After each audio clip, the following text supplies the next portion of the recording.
ተረት ከቡቡጋር ቱምቤሊና ከቤቷ ተሰርቃ ጠፍታለች። ምን ይገጥማት ይሆን? የሷን መጨረሻ ለማየት ተረቱን አብረን እንከታተል። በጣም ከረጅም ጊዜ በፊት ከምንም በላይ ልጅ መውለድ የምትመኝ አንዲት ሴት ነበረች። ይህች ሴት ወደ አንድ ብልህ ሴት ጋር ሄዳ ልጅ መውለድ እንደምትፈልግና እንዳልተሳካላት ተናገረች። በዚህም ጊዜ እቺ ብልህ ሴት አንድ ዘር ሰጠቻትና ሴትየዋን ይህን ትከዩና ጠብቂ አለቻት። ሴትየዋም ዘሩን ተከለችው። ብዙም ሳይቆይ አንዲት ቆንጆ አበባ አበበች። የአበባው ቅጠሎች ሲከፈቱ በውስጡ እጅግ በጣም ቆንጆ የሆነች ትንሽ ልጅ ተቀምጣ ነበር። ከአውራ ጣት የማትበልጥ ልጅ። ሴትየዋ በደስታ ጨፈረች። ኦህ የኔ ትንሿ ቱምቤሊና አለች በደስታ። ለትንሿ ልጅም ከለውዝ ቅርፊት የተሰራ መኝታ ተሰራላት። የጽጌረዳ ቅጠሎች ደግሞ ለስላሳ ብርድ ልብስ ተደረጉላት። ቱምቤሊና በሁሉም ነገር ደስተኛ ነበረች።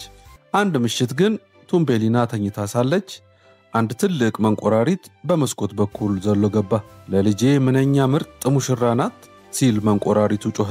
መንቆራሪቱ ቱምቤሊናን ከመኝታዋ ላይ ያነሳትና ወደ ወንዝ ዳርቻ ወሰዳት። ቱምቤሊና ከእንቅልፏ ስትነቃ አለቀሰችና አይ እኔ መንቆራሪት ማግባት አልፈልግም ስትል ጮኸች። መንቆራሪቱ ለሰርጉ ዝግጅት እስኪያደርግ ድረስ ሊሊ ቅጠል ላይ አስቀምጧት ሄደ። ነገር ግን በውሃ ውስጥ ያሉ አሳዎች አይተዋት ነበርና አዘኑላት።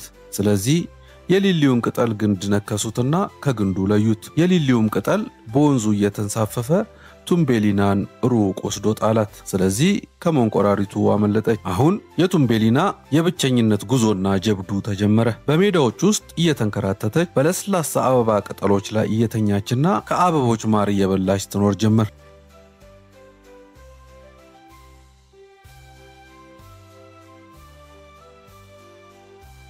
በዚህ ሁኔታ ላይ ያለች አንድ ቀን አንድ ምስኪን ጥንዚዛ መብረር ስለማትችል አሳዝናው ወደ አንድ ዛፍ ልቅማ ወጣት። ነገር ግን ሌሎች ጥንዚዛዎች በእሷ ሳቁባት። ክንፍ የላትም፣ እንግዳ ትመስላለች እያሉ አሾፉባት። ቱምቤሊናም ሐዘንና ብቸኝነት ተሰማት። ከዛም በንፋስ ተገፍታ በቅጠል ላይ ተንሳፋፊ ሆና በረረችና ሌላ ቦታ ላይ መኖር ጀመረች። በበጋና በመጸው ወራት ውስጥ ሁሉ በጫካ ውስጥ እየታገለች ኖረች። ነገር ግን ክረምት ሲመጣ በረዶና ዝናቡ ቀዝቃዛና አስቸጋሪ ሆነባት። ልጆች ተረቱ ከተመቻችሁ ቻናላችንን ላይክ እና ሰብስክራይብ በማድረግ ተጨማሪ ተረቶችና እንቆቅልሾችን ማግኘት ትችላላችሁ። የቻናሉ ስም ተረት ከቡቡጋር። ከዛም ቱምቤሊና በበረዶ ውስጥ እየተንቀጠቀጠች ሳለ አንድ የአይጥ መኖሪያ የሆነ ጉድጓድ ውስጥ መጠለያ አገኘች። አይጧ ደግ ስለነበረች አስገባቻት። ቢሆንም ግን የአይጧን ትዕዛዝ ለመቀበል ቃል ገብታ ነበር። አይጧ እንዲህ ስትል አስጠነቀቀቻት። ስራ መስራት አለብሽ። ጎረቤቴ አቶ ሞል ብዙ ጊዜ ይጎበኘኛል። እሱ በጣም ሀብታም ነው። ምናልባት ያገባሽ ይሆናል። ቱምቤሊና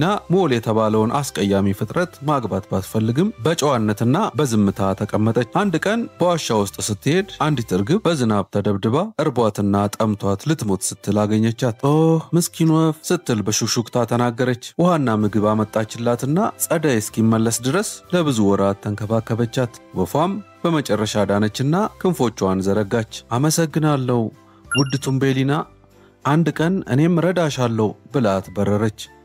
ነገር ግን ብዙም ሳይቆይ አይጧ እንዲህ ስትል አወጀች። አቶ ሞልን ታገቢያለሽ። ይህንን ስትሰማ ቱምቤሊና ደነገጠች።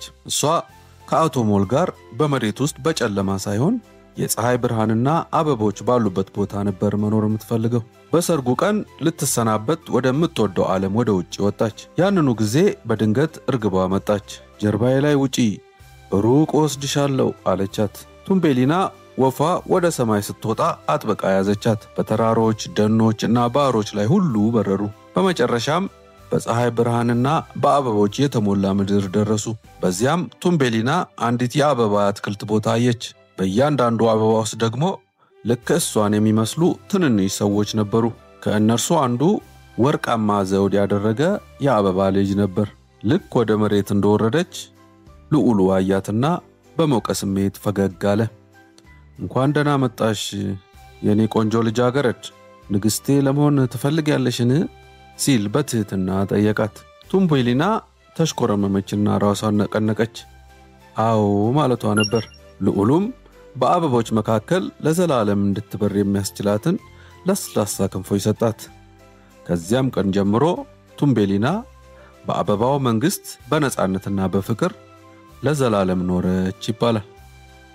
ተረቱ በዚሁ ተፈጸመ።